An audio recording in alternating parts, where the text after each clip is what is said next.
Hello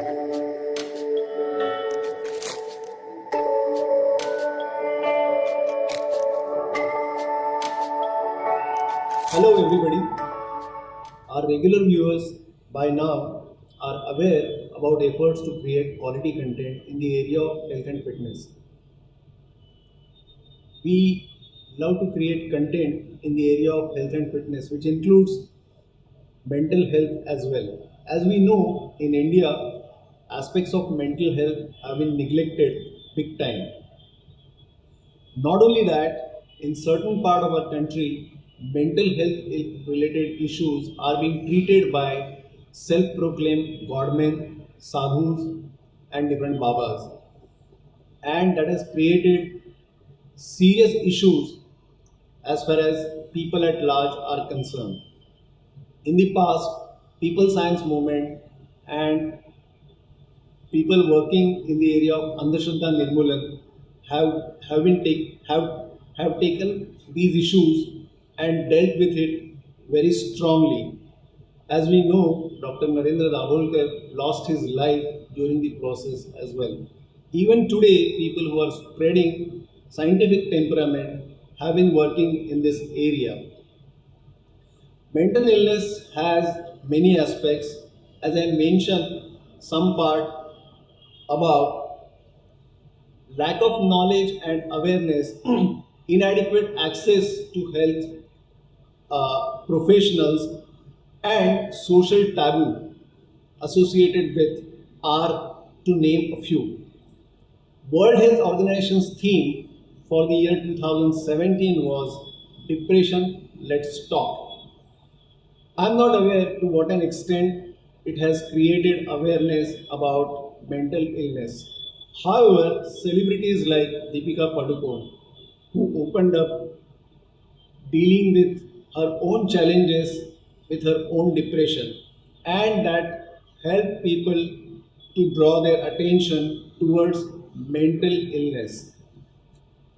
Today we are talking to Archana Hiremath, aka Aksharya, who has not only bravely bared her life regards her depression to all public at large, but has turned it into her life's purpose and mission to create an awareness in our society of this complex and yet very common illness of the mind. Her goal is to remove the very stigma attached to mental health in general and clinical depression in particular, and bring about a change whereby it is accepted as not so unusual disease just like any other, and which is entirely curable. In her very first book, Mind Your Head, she speaks about her own experiences through her depression over the period of 35 years, leading her to 7 years spell of acute depression, her trials and tribulations, then treatment, and also her final victory over this battle. Seeking help at the very brink of committing suicide, which many of us can and do succumb to. After overcoming the depression, she birthed this book in just matter of 9 months. The inception was 1,000 worded article written for Deepika Padukone's foundation called Love, Live, Laugh. And in no time, it grew into personal diary and account of the entire period of her journey through depression and recovery. Her article she wrote only for one purpose, so that no one should have to suffer the way she did. No one should waste any time like she did to learn from her experiences and seek help as soon as possible. She wrote it on the very first day she found happiness back again, wanting nothing more than to share it with us. That itself is a motivational fact for any onlooker, reader, or viewer. such as you. Even though she has been a screen model from the age of 17, dabbled in arts and crafts business for 7 years after majoring in an entirely third subject, psychology. She believes that she could have done anything in life, but her choices and thereby her depression led her away from her goals.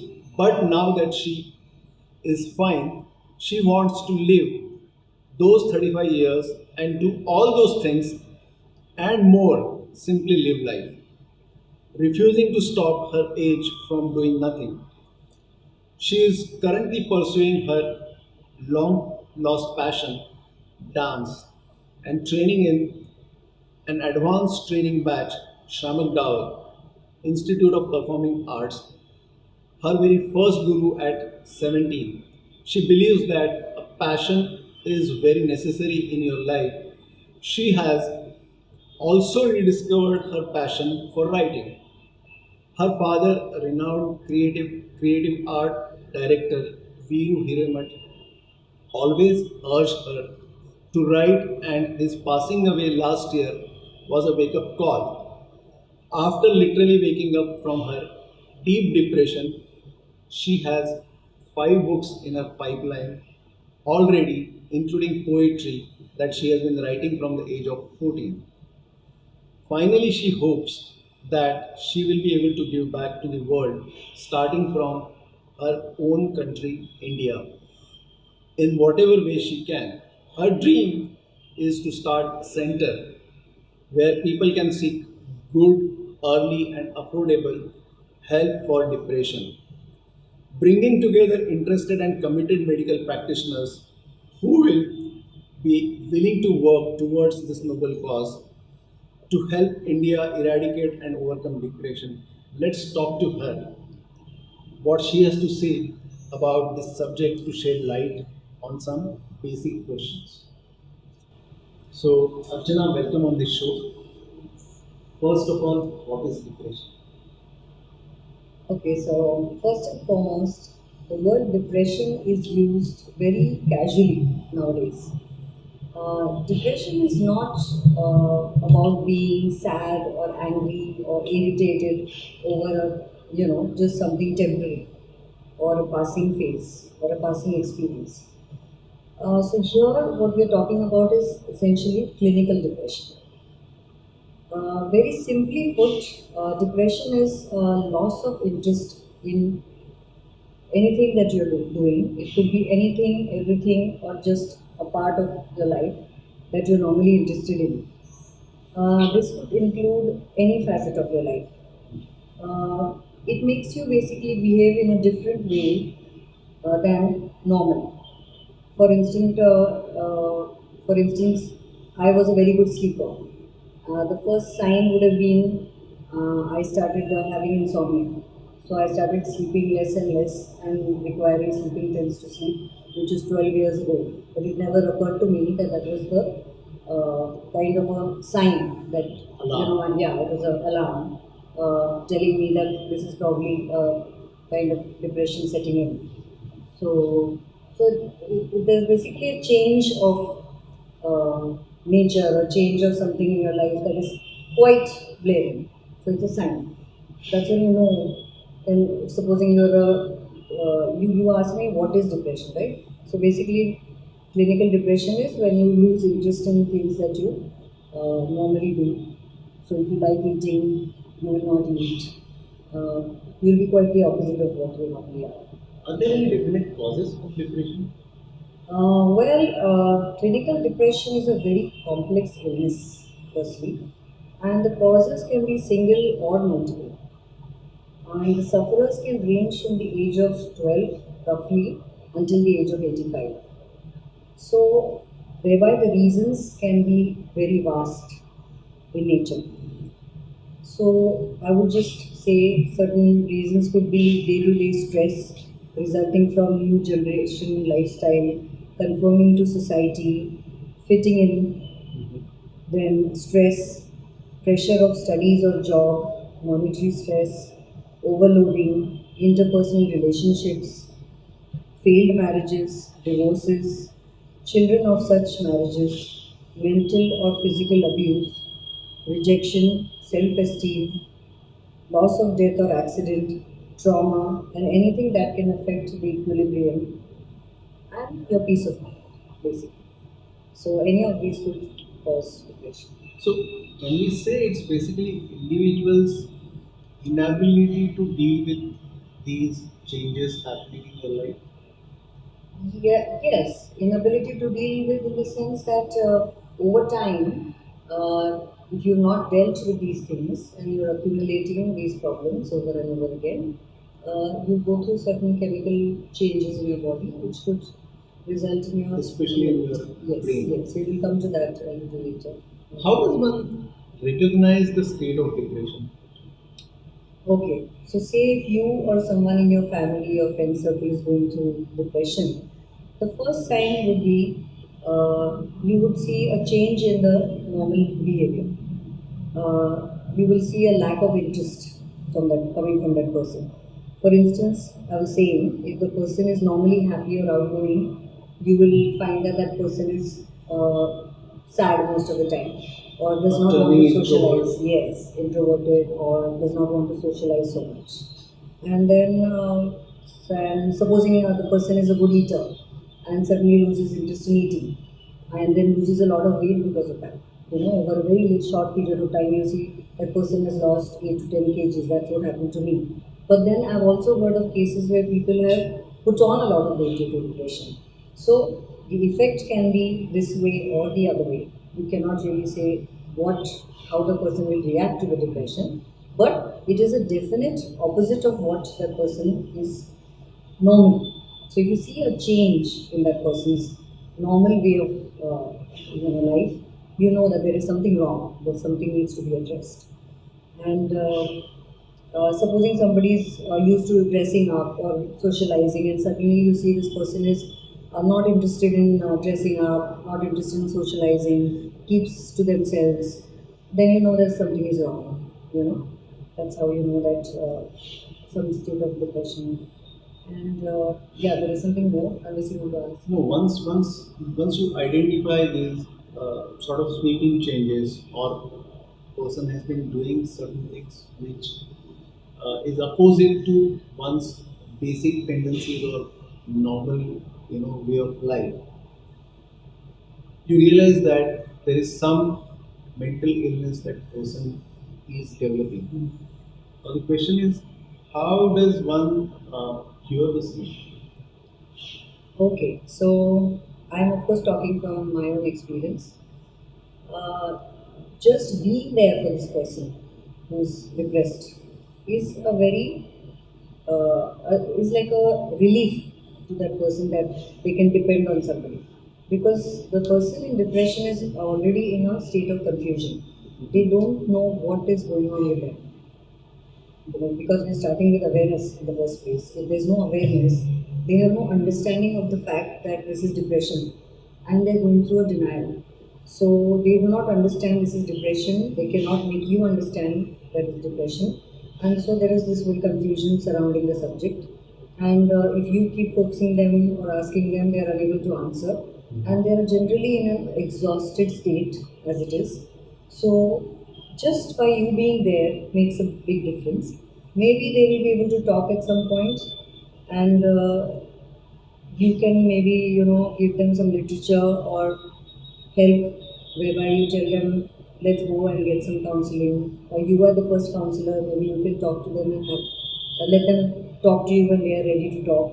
That could help. So it's very important to give them also the distance. There is a difference. You need to be there, but give them the space, and then they will hopefully talk to you and open up, and then be ready to see a counselor.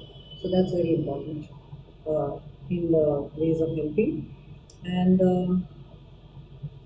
then it's important also to communicate to them that this experience is something that is happening to a lot of people around us, and it's not something that they need to be feeling bad about or feeling ashamed about, and there is help out there, and that you are willing to be there for them to help them out.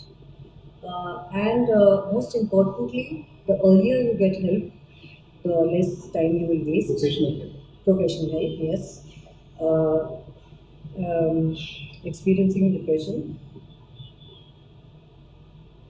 If it's okay now, if it's you who's experiencing the depression yourself and listening to this, and you have experienced that there's a basic personality change in yourself, you can talk to a family or a friend, or if you feel you don't have somebody close enough to you who you can talk to or you can't trust, then you can seek out somebody like a counselor who will talk to you in a non-judgmental way, where you can share your experiences or just sit there and be able to communicate and get your feelings out.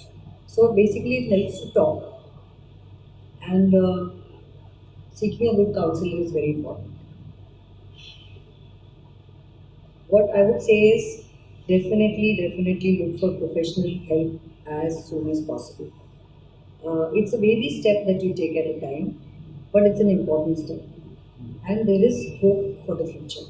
That's very important for you to know. Going through depression is not a hopeless state. There is definitely hope and there is help, and you'll be able to overcome it. And I wasted a lot of time in denial, and I would like you not to do the same. And counseling, psychiatry, and antidepressants are not bad words. You may not have to resort to any of these. If your depression has just begun and you have recognized it due to the awareness that we are spreading, or people talking, or any other literature, you will be able to seek help earlier. You may just be able to just talk your way out of it, just meet the correct people who are able to guide you, and you may not even need that much of an extensive treatment. During the process of your depression, when you were seeking professional help, you are in the US. You also interacted with certain professionals from Mumbai, India. What have you understood about professionals' approach towards mental health or mental illness? Okay, so one thing I have to say is by the time I sought treatment, I was already at the stage of suicide, committing suicide. So it was a very late stage that I sought treatment, not an early stage. So, ironically, at that time, I was already quite adept, or what do you say, control of the situation of being depressed, because I was in and out of depression every 6 months for 7 years. So I was like, okay, every 6 months I'm going to be all right. So, and what I know from people when I talk to them, many people are living like that, in the hope that next few months are going to be okay, or tomorrow is going to be better, or the next week is going to be better. And you go on like that. So people are living in depression for many, many years. So that's what I was doing. It was when I reached the point of suicide that I decided to take treatment. So that was quite a late stage. And my last bout of depression was not ending. The end was not coming when it was supposed to come. And then I added a new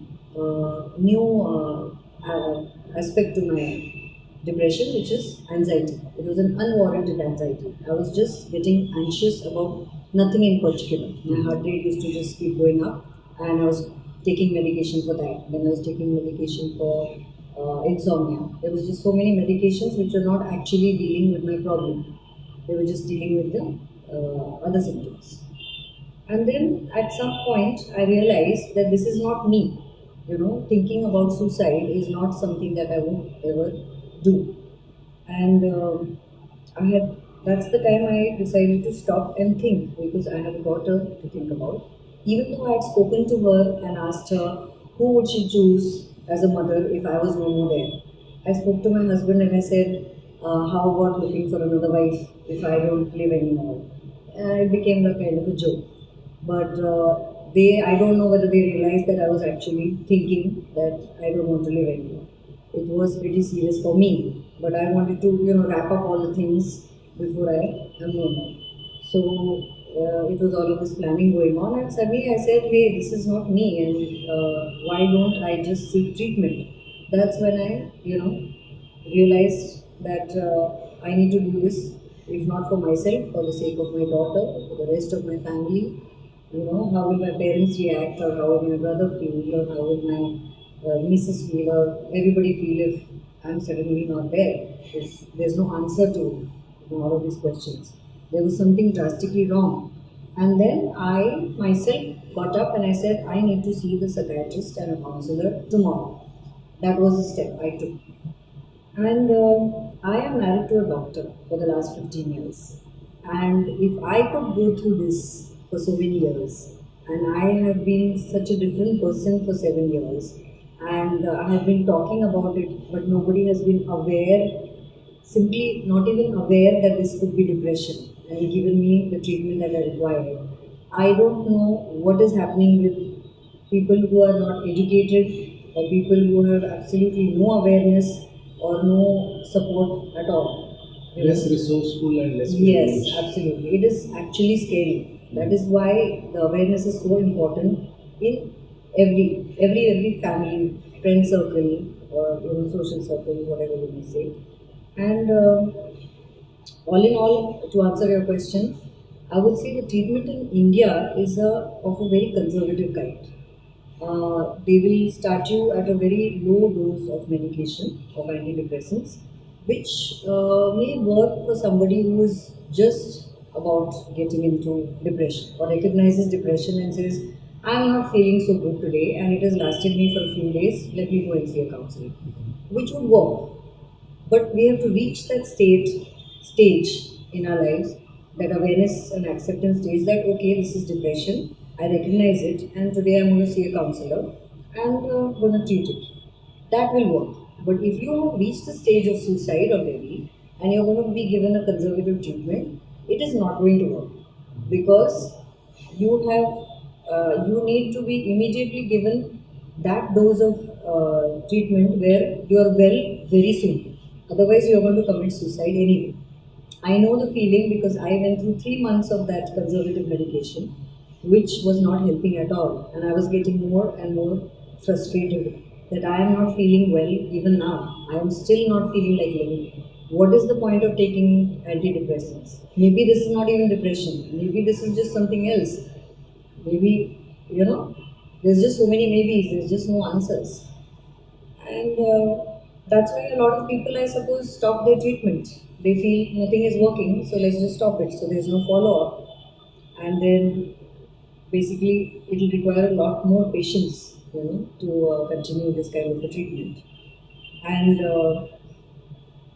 it is imperative for the doctors also to gauge what medication level you require and have a intensive follow up on how to change your medication and how to go about this and the therapy also. Then again, good doctors are expensive apparently. For me, it was I was lucky that I had doctors at my to help me here as well as in the US. I went through 5 weeks of counseling for 2 hours every day, including antidepressants, which I was told I would never get off for my lifetime. Luckily for me, I reacted so well to this combination of counseling with medication that I was off the antidepressants by the time I left the US. So all in all, I took medication only for 9 months. I'm completely off them for the last year, and uh, so I reacted well, and that can happen with everybody. So to answer your question in precisely, is there are many challenges. First, being the patient being open to seeing a medical practitioner, the stigma of seeing a mental health doctor, the fee structure, the denial of depression itself, the lack of awareness of the illness, effective follow up, finding the correct doctor for you, proximity and traffic, therefore lethargy, lack of family involvement and support. Many, many things to be resolved. But this is the beginning, I really think. And mind you, Archana is talking when she is staying in Mumbai. Just Yes. imagine somebody is staying in some remote area of India. Yes. What would happen to them? Yes, it is very scary. So, Archana, a lot of people go through these kind of challenges, but not many openly talk about it. and you wrote a book about it. So, what prompted you to write a book? Yeah. Okay, well, I did talk about it, but I just didn't talk about it to the right people. Now I realize, I talked to people who did not themselves know anything about it. They just knew that I'd lost weight, they just knew that I'd lost interest, but they did not know what it meant, you know. So, talking to the right people means talking to people who are already aware and are accepting depression as a problem, who are able to help you, or people who love you. So, my mistake was not even talking to my family about it. I never even told my parents or my brother or somebody who could have immediately sought help or tried to dig into it and see how they could have helped me out. So I would urge people to talk to their close family instead of feeling and worrying that they will worry them. Anyway, they're going to worry about you. So better that you talk to your family and seek the help as early as possible. Of course, counseling is the next step, but people need to talk about it. In our country, there is social taboo even to speak about mental illness. What prompted you to write a book about it? Okay, so apart from the sheer euphoria that made me write the book, the very first article I wrote was the victory over depression. So I was interested in sharing with the world that I was over depression and that I had won the battle, and I just wanted it to be out there as soon as possible. So I wrote my first article on the very first day that I was well on the Pick Up a Book site, and I had no idea that it would become a book. Of course, it was just a very small book, and I could write volumes on the subject from all the experience that I've gained in all these years of depression, and I'm already working on that. But basically, I just wanted people to become aware and start this whole awareness drive. And actually, after writing the book, I set it aside and started an awareness drive where I go and talk to people and I try to make them aware about depression, and that became the goal. And so book writing was basically something that just happened very automatically, and I used to stay up, I remember, from 12 at midnight till 4 in the morning because that was the time I would find peace. And you won't believe all of the things that I've not done for the years that I lost. I designed the book and I wrote the book and I edited the book and everything myself. And I had no idea that I had all these talents in me. And it was a very rewarding thing actually for me to be able to just write that book. It Process of just self-discovery. Yes, absolutely. And it was an amazing feeling. It was a rewarding feeling for me to just discover that I can do this. That I had all of this in me, and it was just because of the depression that you actually lose your self worth through all of that. And then I just found it all back again, and automatically all my thing having gone, everything just found the words by themselves, and the words just found meaning in my book, and that's how I ended up writing the book. And my experience itself was the subject, basically, and I feel any experience is more better than a bookish knowledge on anything. So even if you get a PhD on a subject, a practical knowledge on something gives you a better stand on any subject. So, because I have been through depression myself, I'm better able to talk about it after having understood it and after having gone through it myself. I can actually say this is what happened on day one or day two or day three, and this is how I was treated, and this is how I got over it, and so that is why I chose to write about it, I guess. And then after writing the book and after several book readings, I set it aside, like I said, and I started this awareness drive. And I went from Mumbai to Pune to Kolhapur to Goa.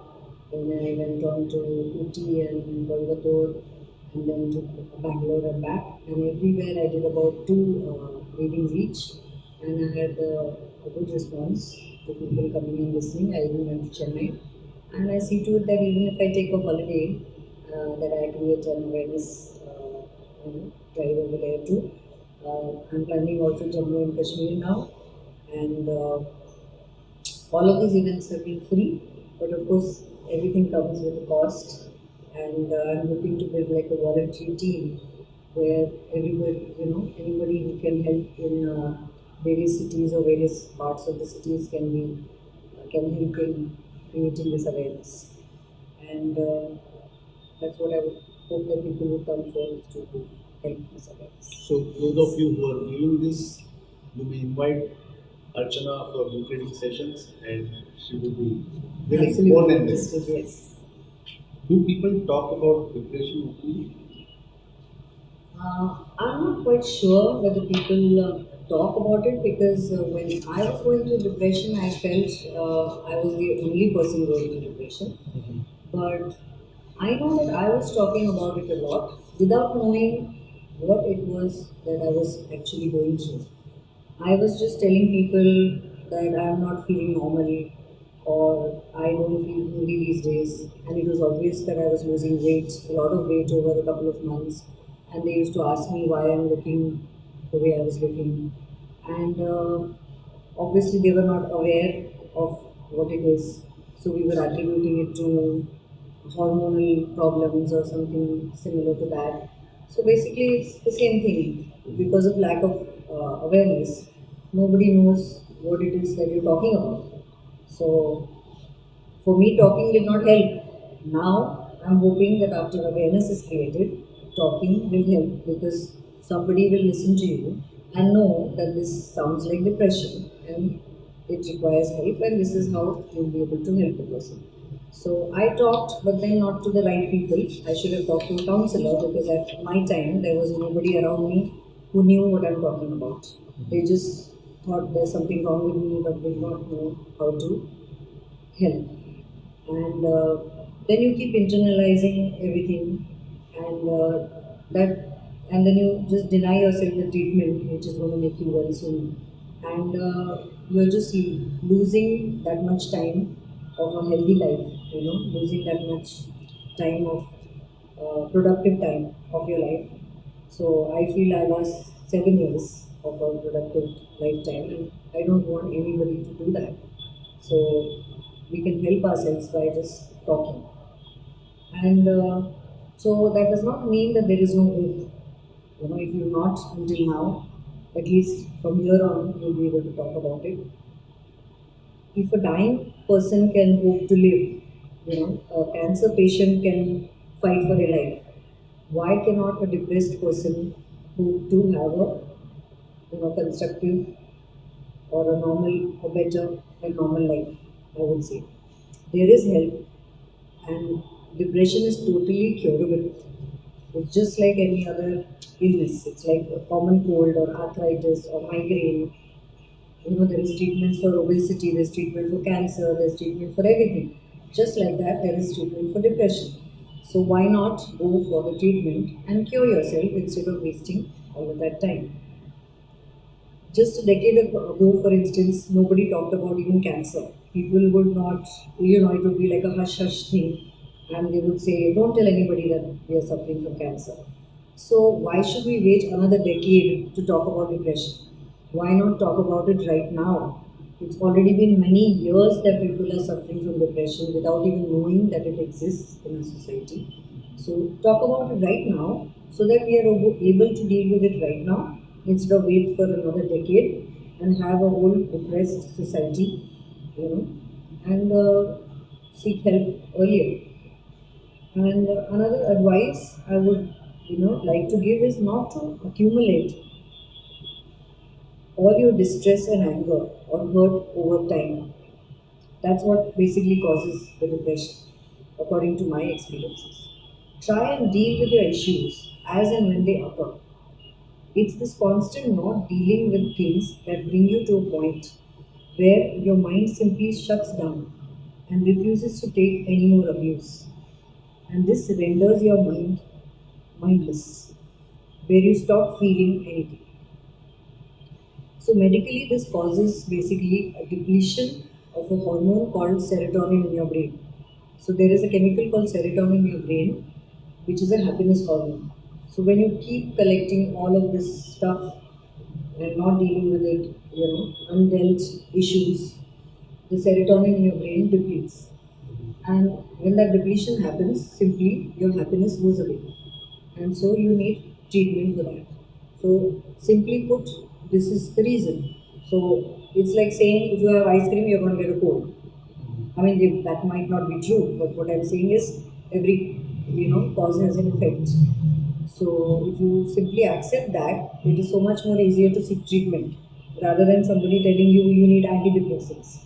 If somebody told me you need antidepressants, I would be on my guard and say, why do I need antidepressants? My life is completely normal and fine, and I'm happily married, and I have a child, and I have a family, and everything is good. But that's all on the surface. What is happening inside at a subconscious level, you have no idea what is going on, what is being suppressed, what are the things you've not dealt with.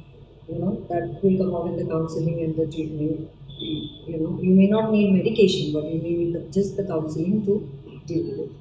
And so that's my advice, that to deal with your problems as and when they come instead of accumulating them over the years. That's what I did over 35 years, which led me to this 7-year acute spell of depression.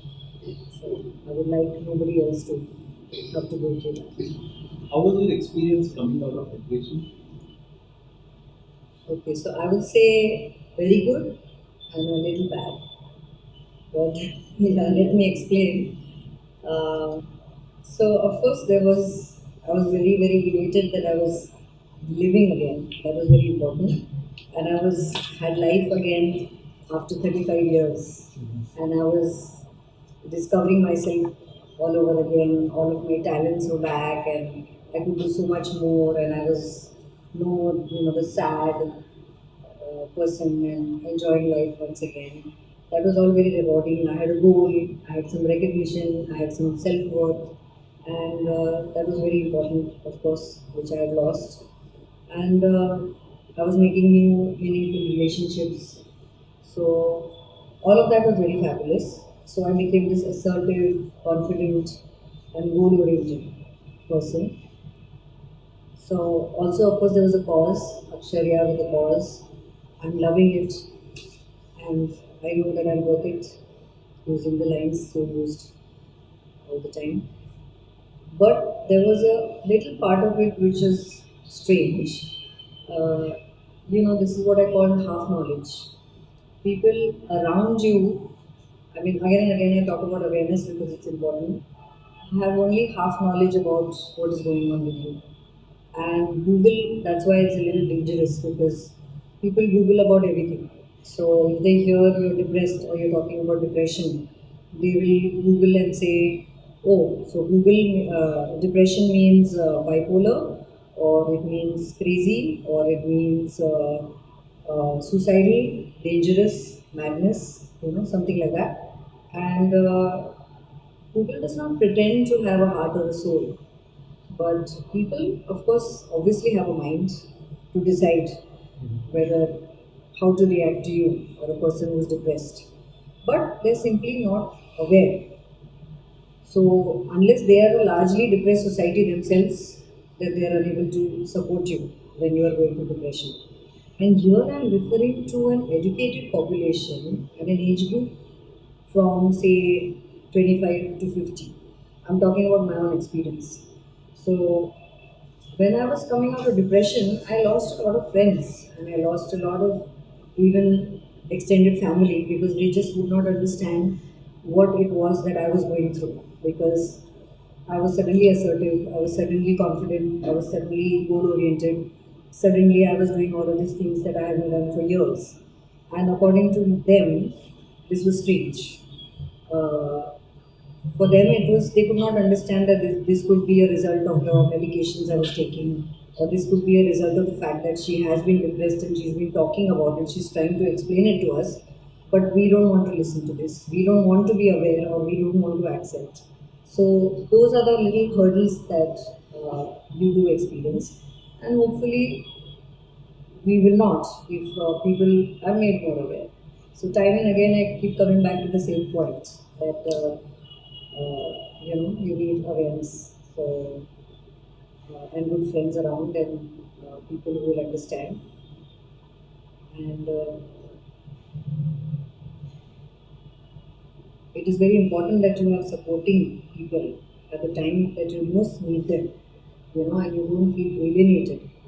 That is crucial point when you're coming out of it and in your recovery.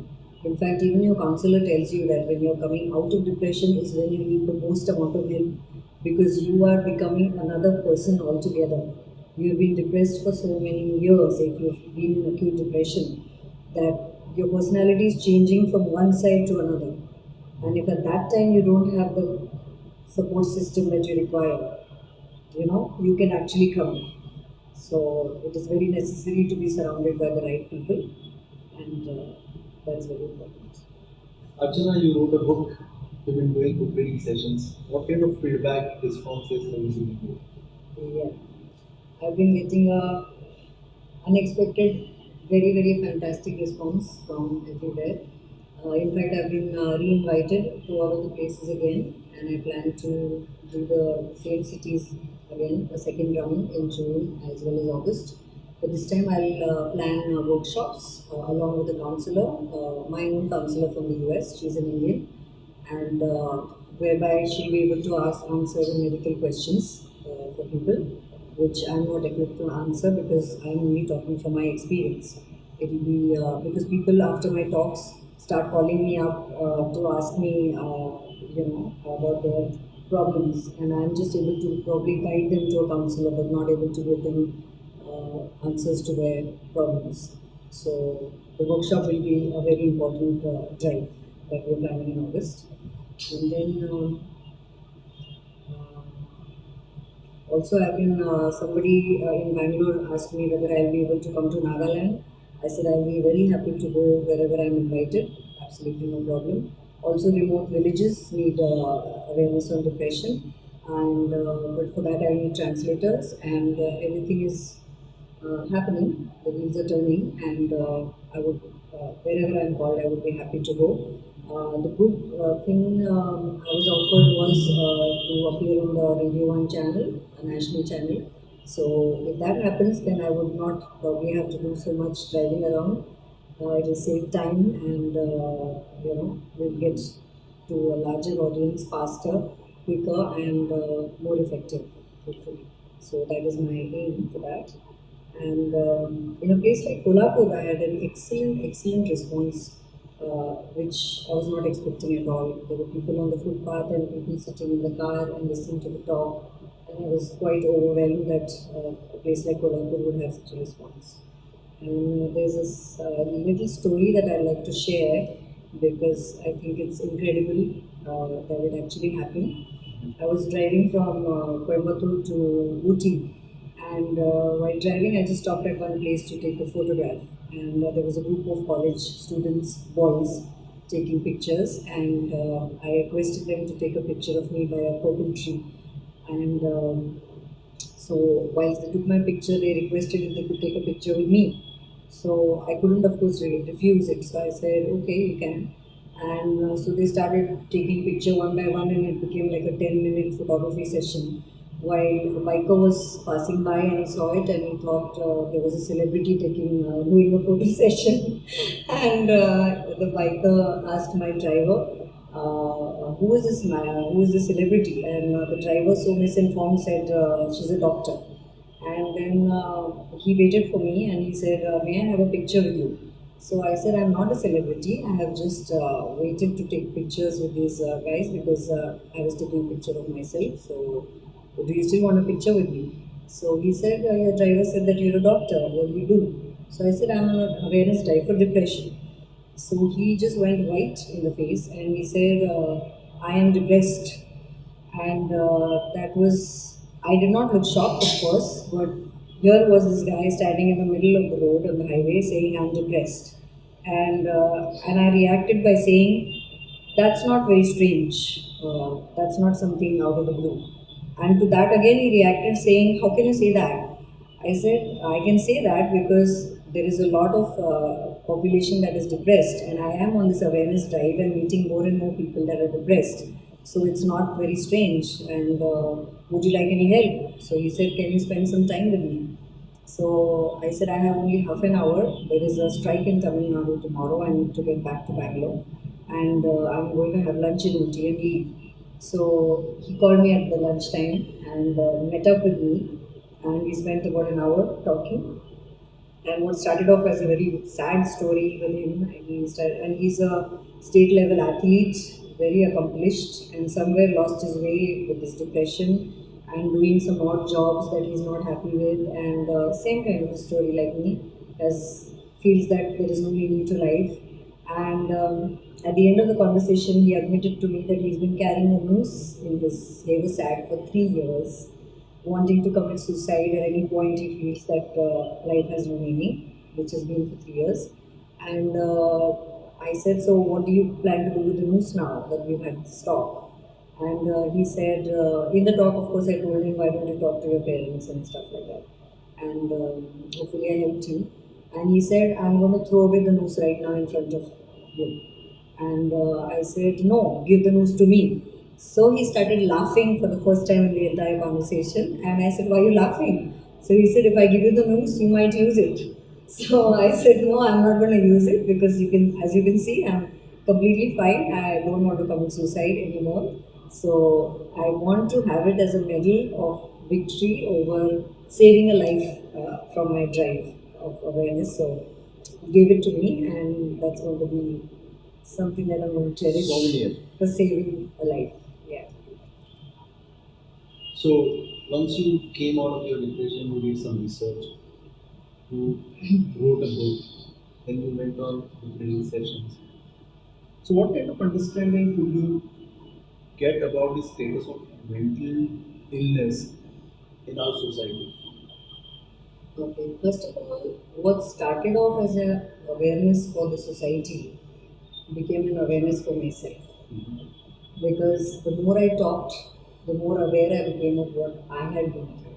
It became like a catharsis for me.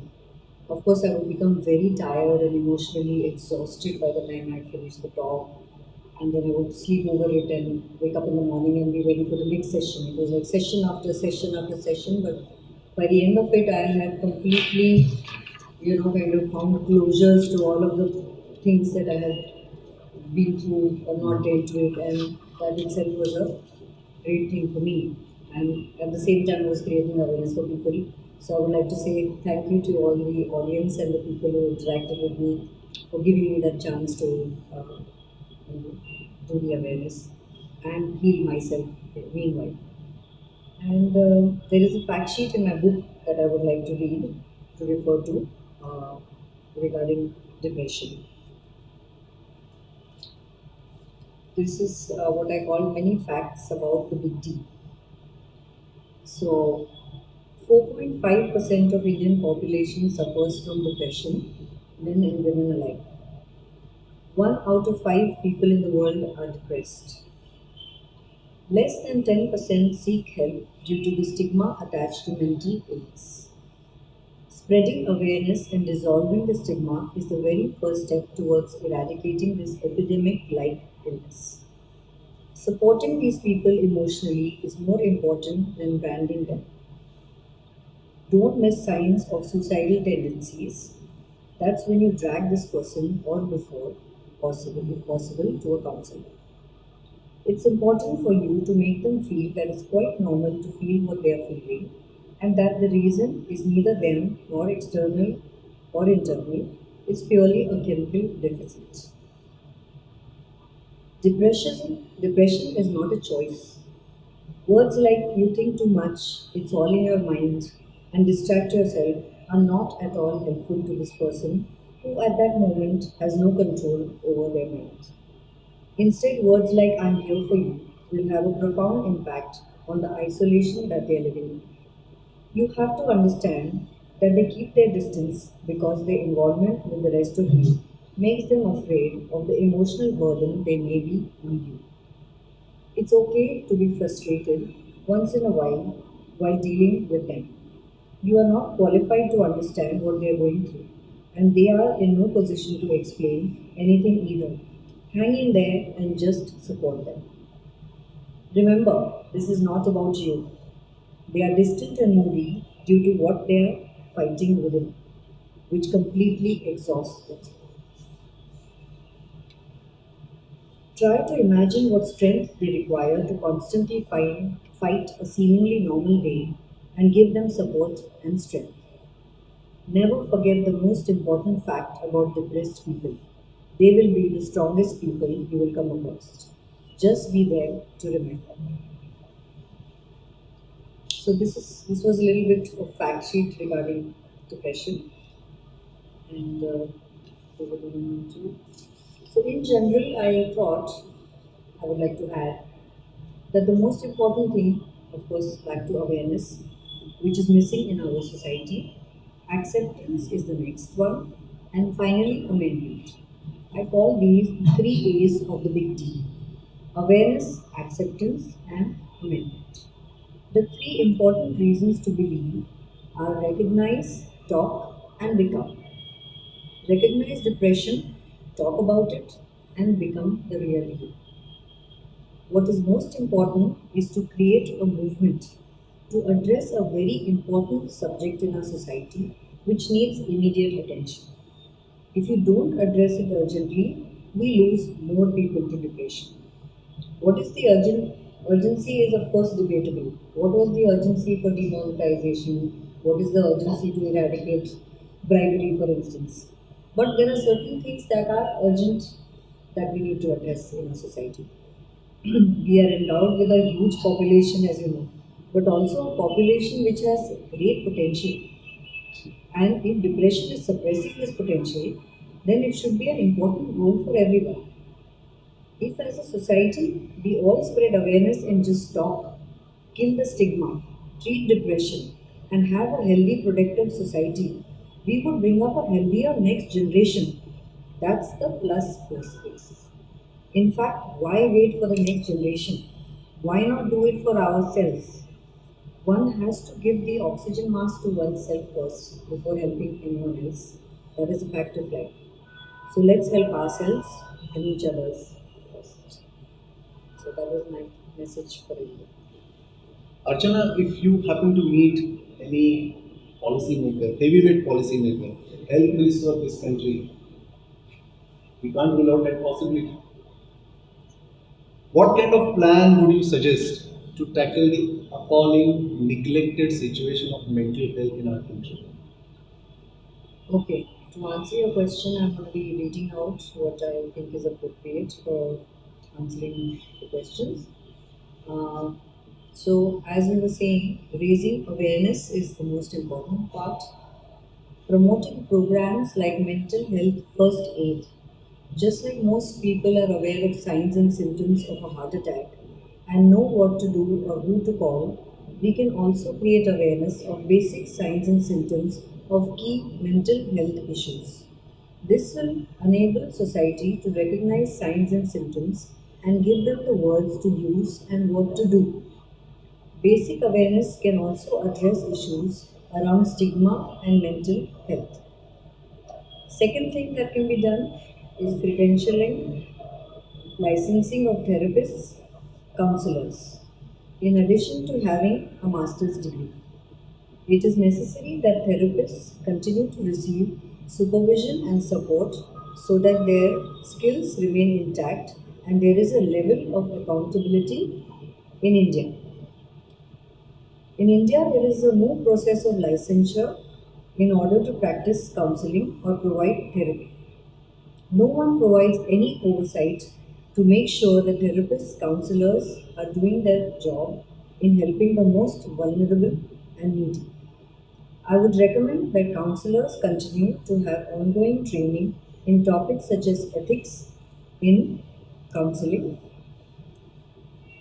maintaining confidentiality, boundaries, maintaining dual relationships, best practices in working with clients that have depression, anxiety, etc. I would like to have policymakers and others figure out a way to make sure there is some oversight around the practice of counseling and encourage continuing education and professional development by providing guidelines and mandates. Thirdly, affordability and access. Once the above two are done, the third issue is to make sure that everyone has access to high quality mental health services and those services are affordable. Just like we have a system for medical care, there should be one for mental health care. So these are the three things that I would like. Well, friends, Archana mentioned three things: raising awareness, credentialing, licensing of therapists and counselors, and affordability of access. We at Fitnessity would like to add four things. Fourth thing, that is, India is a member of World Health Organization. World Health Organization has already created a plan called Mental Health Plan 2013 to 2020. There are barely 20 months left for us to implement the same, and I would request all the important policymakers and the leadership in the area of health and fitness to take note of this fact and work towards implementing Mental Health Plan 2013-2020. At the end of the conversation with Archana, I remember few things. We need to talk more about mental health issues. We need to consistently remember the fact that the mental illness is temporary and there is always future. And after a point, you should always seek help from mental health professionals.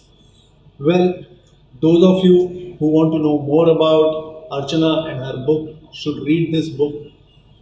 We, on behalf of Fitnessity, are thankful to Archana. Thank you so much for coming on this Thank platform you. and sparing your time.